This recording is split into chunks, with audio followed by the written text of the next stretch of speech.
Bismillahirrahmanirrahim. Assalamualaikum warahmatullahi wabarakatuh. Innal hamdalillah nahmaduhu wa nasta'inuhu wa nastaghfiruh. A'udzu billahi min shururi anfusina wa min sayyiati a'malina. May yahdihillahu fala mudilla lahu wa may yudlil fala hadiya lahu. Asyhadu an la ilaha illallah wahdahu la syarika lahu wa asyhadu anna Muhammadan abduhu wa rasuluh sallallahu alaihi wa alihi washabihi wa man tabi'ahum bi ihsan ila yaumiddin amma ba'd. Anasnaqul hadits kitabullah khairal hadi hadi Muhammadin sallallahu alaihi wa alihi wasallam syarrul umuri muhdatsatuha fa inna kulla muhdatsatin bid'ah wa kullu bid'atin dhalalah wa kullu dhalalatin finnar. Asyhadu ikhwani wa fatifillah rahimani wa rahimakumullah. Dan kita akan lanjutkan dari pembahasan kitab Ma'na Tauhid karya Syekh Muhammad bin Abdul Wahhab bin Sulaiman At-Tamimi An-Najdi rahimahullah ta'ala. Tapi ini majelis yang ke-10 dari pembahasan buku ini. Ya. Kita masih dalam uraian pokok-pokok tauhid. Dan kita sekarang berada pada pokok tauhid yang kelima dari uraian penulis rahimahullah ta'ala. Ya. Sudah kita terangkan dari pokok tauhid yang keempat ya. Yaitu orang yang mengaku mengetahui ilmu gaib dari selain Allah. Nah, masuk di situ dukun, ramal, ya, tukang sihir, ahli nujum, ya, dan yang semisalnya. Jadi semua ini dari orang-orang yang berhubungan dengan jin, punya hubungan dengan apa? Dengan jin. Itulah letak dari kekafiran mereka. Ya. Sudah diterangkan bahwasanya yang mengetahui perkara gaib itu hanyalah Allah Subhanahu wa taala. Yang diterangkan oleh Allah dalam ayat yang lainnya, "Qul la ya'lamu man fis samawati wal ardil ghaiba illa Allah." Terangkan di surah An-Naml ya, ayat 65. Katakanlah tidak ada yang mengetahui siapa saja yang ada di langit dan di bumi, ya, mengetahui al-ghaib kecuali hanyalah Allah Subhanahu wa taala. Ya, dan juga sudah kita terangkan dari sebab kafirnya dukun, ya, paranormal atau tukang sihir, ahli nujum dan semisalnya itu. Ya. Mereka dikatakan tauhid karena mereka melampaui batas. Ya. Harusnya kan makhluk itu tidak ada yang mengetahui perkara gaib. Ya, karena ilmu gaib itu hanyalah milik Allah Subhanahu wa taala. Jadi ketika mereka mengaku tahu perkara gaib, maka ini telah melewati batasnya. Melampaui batas dari kodrat dia sebagai makhluk. Dipahami ya? Itu sisi. Sisi yang lain lagi sudah diterangkan pada pembahasan sebelumnya. Orang yang datang bertanya, kemudian dia benarkan dari perkataan dukun tersebut, peramal atau yang semisalnya, itu sudah dikafirkan. Ya. Man atakahinan fasaddaqahu bima yaqul faqad kafara bima unzila ala Muhammad.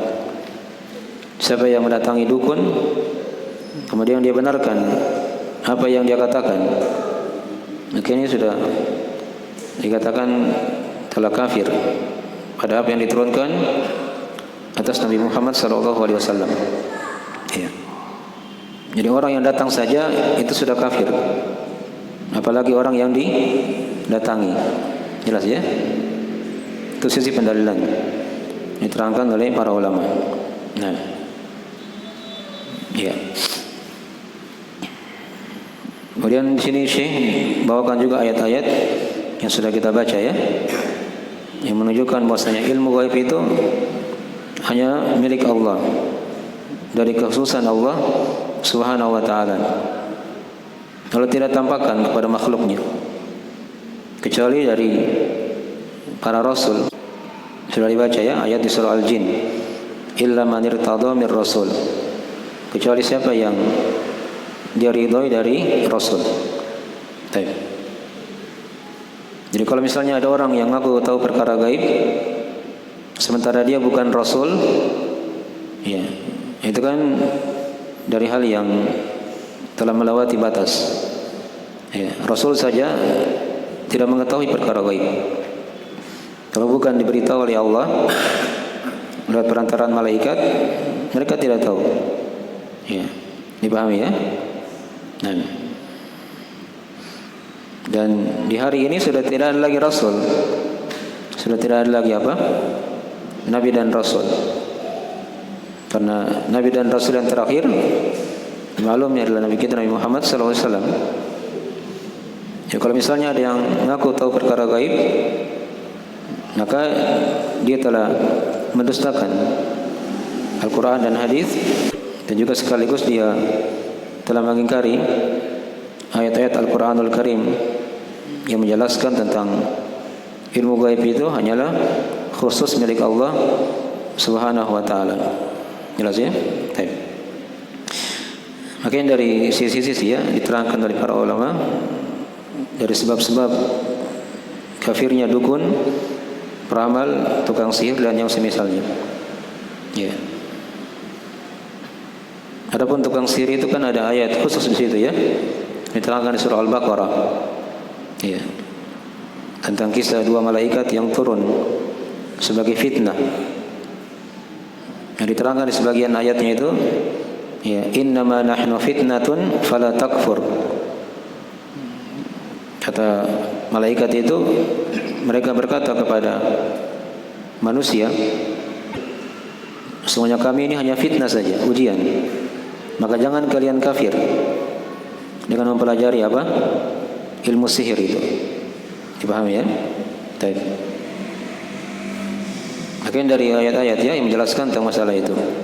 Ya, intinya untuk tahu di situ sebab dukun atau paranormal yang semisalnya dari itu dihukumi apa? Tagut. Ya.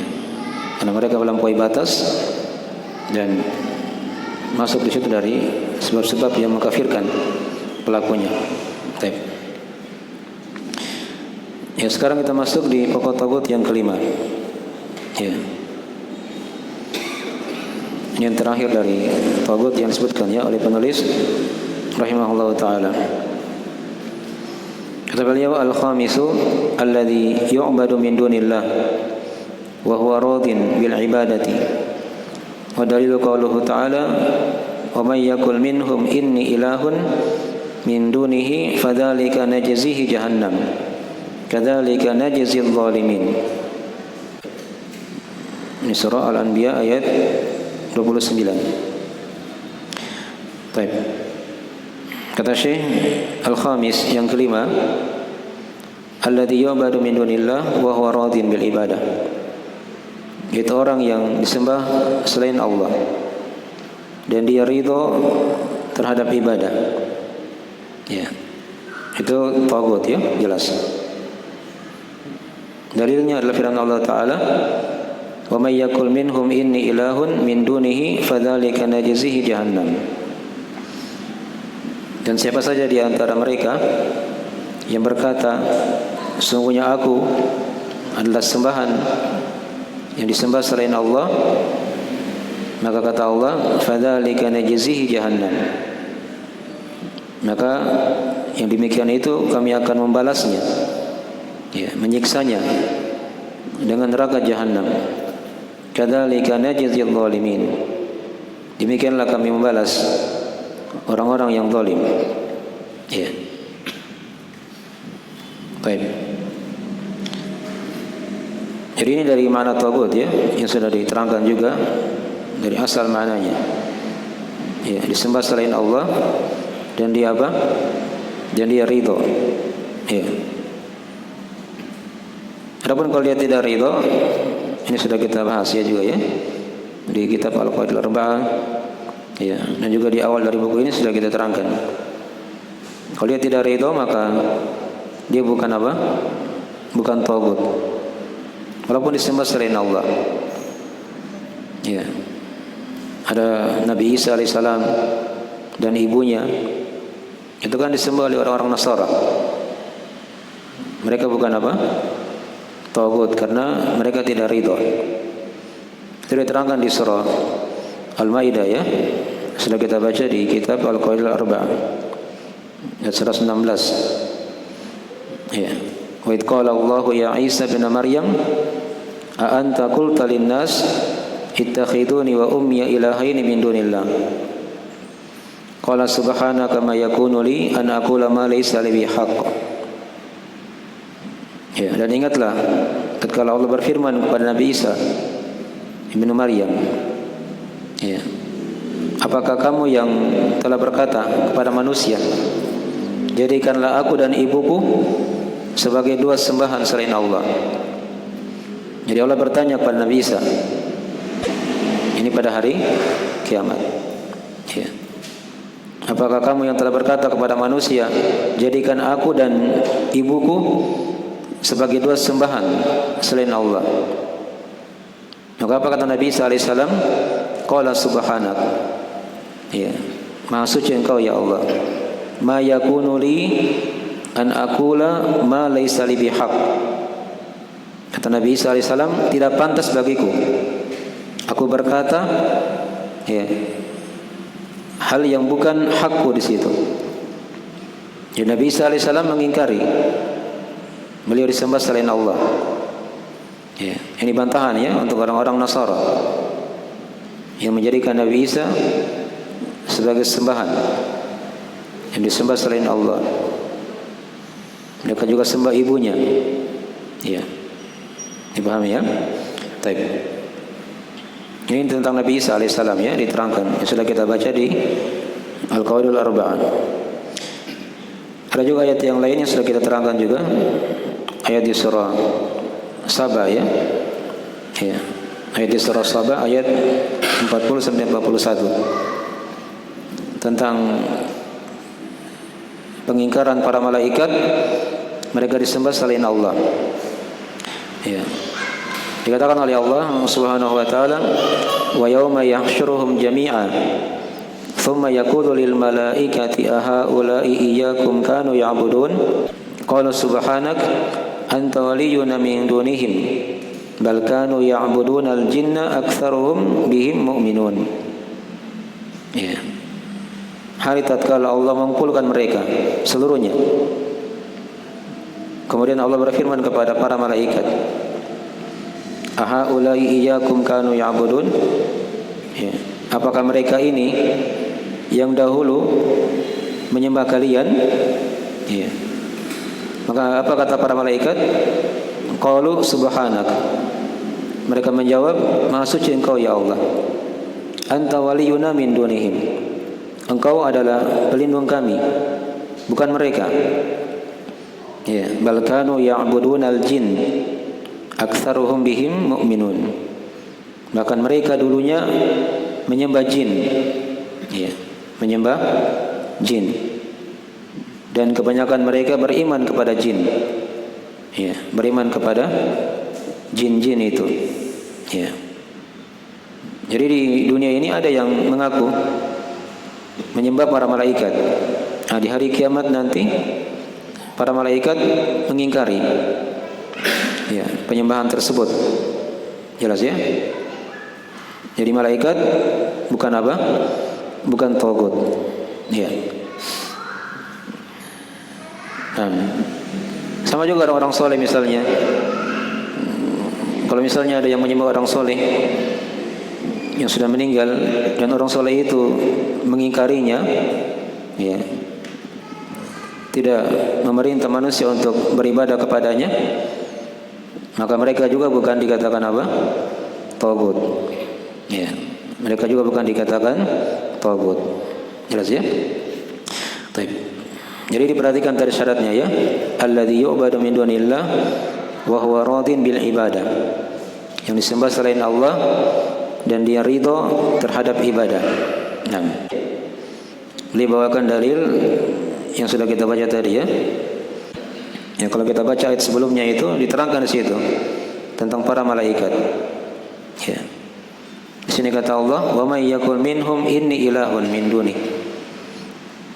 Dan siapa saja di antara mereka yang berkata, sesungguhnya aku adalah sembahan selainnya, selain Allah maksudnya ya. Fadzalika najzihi jahannam. Maka kami akan membalasnya dengan neraka jahannam. Ini andai kata ya, ada para malaikat yang berkata bahwasanya dia adalah Tuhan selain Allah yang disembah, maka Allah pasti akan menyiksa malaikat tersebut. Dipahami ya? Nah, kadzalika najzil zalimin. Demikianlah kami membalas orang-orang yang zalim. Ya. Tapi kan tidak ada malaikat yang berkata seperti itu ya. Karena para malaikat mereka adalah hamba-hamba Allah yang dimuliakan. Ya. Mereka senantiasa mentaati Allah, melakukan segala yang diperintah oleh Allah, senantiasa bertasbih kepada Allah siang dan malam, tidak pernah futur. Tidak mungkin mereka berkata, ya, bahwasanya mereka adalah sembahan selain Allah Subhanahu wa taala. Ya. Tapi diperhatikan di sini ya, andai kata misalnya ada yang berkata seperti itu, maka Allah akan menyiksa mereka. Ya. Ini ancaman namanya dalam Al-Quran ya. Dan ancaman seperti ini yang bermakna syarat itu tidak mesti terjadi. Tidak mesti apa? Terjadi. Nabi kita kan pernah diancam juga oleh Allah. Ya. Diterangkan di surah Az-Zumar ya. La in asyrakta la yahbatanna amaluk. Andai kata engkau berbuat kesyirikan wahai Muhammad, maka akan terhapus amalanmu. Sekarang saya tanya, apakah Nabi Muhammad pernah berbuat kesyirikan? Tidak pernah kan? Tapi diancam oleh Allah. Andai kata kamu berbuat kesyirikan, maka akan terhapus semua amalanmu. Dipahami ya? Jadi syarat-syarat seperti itu tidak mesti terjadi. Itu dari mana-mana ancaman yang diterangkan dalam Al-Quranul Karim. Tapi ada juga ayat yang lain diterangkan di surah Az-Zukhruf ya, ayat 81, mirip dengan ini ya. Dikatakan oleh Allah, qul in kana lirrahmani waladun fa ana awwalul abidin. Katakanlah wahai Muhammad, andai kata Allah itu punya anak, maka aku adalah orang yang paling pertama ya menyembah Allah Subhanahu wa taala. Ya. Ini andai kata ya dikatakan Allah itu punya anak. Tapi kan tidak terjadi hal tersebut. Tidak terjadi. Hal tersebut tidak apa? Tidak terjadi. Ya. Ini kadang ada ya seperti itu ayat-ayat. Ya. Untuk menunjukkan ancaman ya dan tantangan kadang kepada orang-orang musyrikin. Jelas ya? Baik. Dari poin yang kelima ini dari pokok tagut. Dari sebab dia dikatakan tagut karena melewati batasnya sebagai hamba. Jadi hamba itu kan dia yang beribadah, bukan dia yang diibadahi. Jelas ya? Itu dipahami ya? Sisi kenapa dia dikatakan apa? Tagut. Ya. Dan di masa kini itu banyak ya orang-orang yang melampaui batas seperti ini. Ya. Biasanya kadang itu muncul di orang-orang tasawuf. Ya, di orang-orang tasawuf. Ya. Berlebihan sekali kepada gurunya. Ada yang minum air cuci tangannya gurunya misalnya. Ya. Ada yang mandi dari bekas cuci kaki gurunya misalnya, dan seterusnya. Ya. Ini dari bentuk-bentuk ya tagut di masa kini ya, mencari berkah kepada selain Allah Subhanahu wa taala. Ya sudah disinggung ya di kitab yang pertama ya, Al-Qawaidul Arba'ah, tentang kisah orang-orang musyrikin yang bertabarruk mencari berkah kepada pohon bidara. dalam keadaan dia meyakini pohon bidara ini bisa memberi manfaat, menolak bahaya, ya, dia gantungkan apa? Padang-padang mereka di situ, ya, supaya diberkahi katanya. Itu kesyirikan. Itu kesyirikan. Jelas ya? Nah, mencari berkah pada selain Allah dalam keadaan dia meyakini selain Allah ini bisa memberikan manfaat dan apa? Menolak bahaya. Padahal yang tidak ada dalil di situ. Ya, beda kalau ada dalilnya ya. Misalnya seperti Nabi SAW. Nabi itu ketika masih hidup, para sahabat bertabarruk, ya, mencari berkah dari athar beliau, dari bekas wudu beliau, dari keringat beliau, ya, dipahami ya? Itu dari hal yang tidak ada masalah kalau sama Nabi ya. Tapi ketika Nabi sudah meninggal, tidak ada para sahabat yang pergi kepada Abu Bakar As-Siddiq misalnya, atau kepada Umar, kepada Utsman, kepada Ali, mencari apa? Berkah. Jelas ya? Jadi dibedakan itu.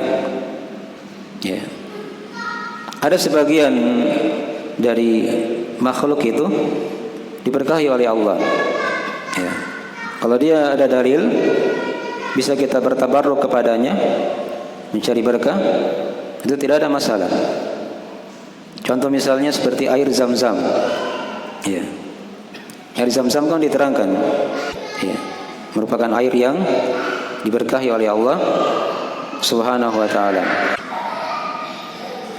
Air Zam-Zam diterangkan dalam hadis ya, ma'u Zam-Zam lima syuriba lahu. Ya. Air Zam-Zam itu tergantung niat orang yang minumnya. Dia minum niat apa? Pasti akan dikabulkan oleh Allah Subhanahu wa taala. Jelas ya? Itu ada dalilnya. Ya. Maka tidak ada masalah dia mencari berkah pada sebagian makhluk yang diterangkan, boleh di situ untuk bertabarruk. Ya, adapun kalau tidak ada dalilnya, tergantung dari keyakinannya kepada selain Allah itu. Ya.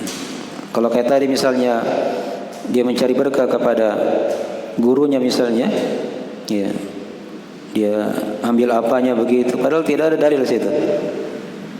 Dalam keadaan dia meyakini si guru ini bisa memberi manfaat, menolak bahaya. Nah, itu bisa jadi masuk kepada apa? Kesyirikan. Dan si guru tadi itu kalau dia ridho, maka dia bisa menjadi apa? Taghut. Kalau ada kebiasaan orang-orang kafir, ada yang ruku, sujud, ya, itu ada ya di kebiasaan mereka. Itu dihindari ya. Kadang orang bertemu, dia hormat. Hormatnya bentuknya apa? Dia tundukkan badannya seperti ini, dia ruku. Iya, itu ada ya. Itu dihindari. Itu bentuk tasyabbuh, ya, pada orang-orang kafir. Dan ruku itu dari bentuk ibadah. Ya, kapan dia ridho, dia di ruku seperti itu di depannya, maka bisa jadi dia sebagai apa? Taghut. Ya. Ada yang lebih parah lagi sampai dia sujud di depan manusia misalnya kan. Di antara ritualnya kadang itu acaranya bentuknya dia sujud di kaki. Misalnya siapa yang dia diperintah di situ ya untuk sujud. Sujud itu bentuk ibadah. Tidak boleh dipalingkan kepada selain Allah Subhanahu wa taala. Kapan dia ridho orang sujud kepadanya, maka bisa jadi dia sebagai apa? Taghut juga. Jelas ya? Jadi dihindari ya hal-hal yang seperti ini. Tapi di masa kini itu banyak ya. Hanya kadang orang tidak memahami, ya, jatuh kepada kesyirikan, ya. Ketika dia palingkan ibadah itu kepada selain Allah Subhanahu wa taala. Tapi ini dari 5 pokok taghut ya, secara ringkas yang diterangkan oleh Syekh rahimahullah taala. Jadi dikatakan tadi di akhir ayat, kadzalika najzil zalimin. Ya, demikianlah kami balas orang-orang yang zalim. Jadi pelaku kesyirikan dia dikatakan apa? Orang yang zalim. Di sini zalim yang bermakna kezaliman yang paling besar. Ya, yaitu kesyirikan kepada Allah Subhanahu wa taala. Karena diterangkan di ayat yang lain, inna syirka la zulmun azim. Sungguh kesyirikan itu adalah kezaliman yang paling besar. Ya. Baik. Yang berapa sekarang? Dia sudah mau masuk waktu ya. Silakan kalau ada yang mau ditanyakan, kita tanya jawab sebelum tutup. Bagaimana status sembelihan dari ahli bidah atau orang juga ditutup? Bagaimana status sembelihannya? Apakah boleh dimakan ahli bidah? Sembelihan dari ahli bidah ya. Jadi kalau dia masih muslim, dia baca bismillah, ya hukumnya syah dimakan. Kecuali kalau bid'ahnya itu mengkafirkan dia, ya paham ya. Tapi kalau secara umum pelaku bid'ah itu muslim. Ya, kalau dia potong hewan dia baca bismillah, ya maka halal apa? Dimakan sembelihannya. Yang lain, silakan.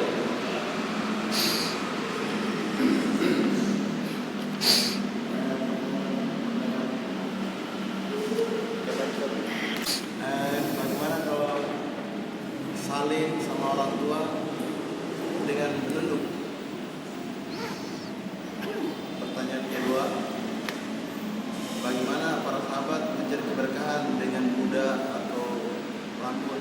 Bagaimana tentunya? Kan semua rasul rambutnya, kudanya, semuanya kan berkah. Bagaimana mencari berkahnya itu kalau anda kan tidak? Itu yang kedua tidak perlu ditanyakan lagi ya, karena sekarang kan sudah tidak ada Nabi SAW. Kita tahu juga caranya juga, tidak perlu kita mau amalkan di mana kan, tidak bisa. Ya. Adapun yang pertama tadi masalah apa? Dia salaman sama orang tua ya. Ya. Tidak ada masalah dia mencium tangannya. Ya. Tapi jangan dibarengi dengan apa? Dengan bentuk ruku, gitu kan? Atau sujud kepada orang tua begitu ya. Ya, dia cium saya tangannya kalau dia mau ingin cium tangannya. Ya. Tapi yang dicium itu diperhatikan juga. Kadang sebagian anak-anak itu ada kesalahan ya dalam mencium tangan. Kadang bukan dia cium tangan, dia taruh di sininya kadang. Ini bukan cium namanya ini. Ya. Ini namanya apa? Sujud di tangannya nanti. Itu dihindari ya. Cium itu kan begini, di hidung ya, bukan di jidat ya. Lalu juga kadang dia taruh di pipinya begini. Itu bukan mencium namanya ya. Jadi kalau dia lakukan kadang-kadang tidak ada masalah, sepanjang tidak dia yakini di situ ada hal yang berlebihan ya dalam masalah itu. Baik. Ya, saya kira itu dulu mungkin ya, sudah masuk waktu. Nanti kita lengkapi insyaallah taala pembahasan di sesi berikutnya. Ya. Jika ada kurang mohon dimaafkan, kita akhiri majelisnya. Assalamualaikum warahmatullahi wabarakatuh. Assalamualaikum warahmatullahi wabarakatuh.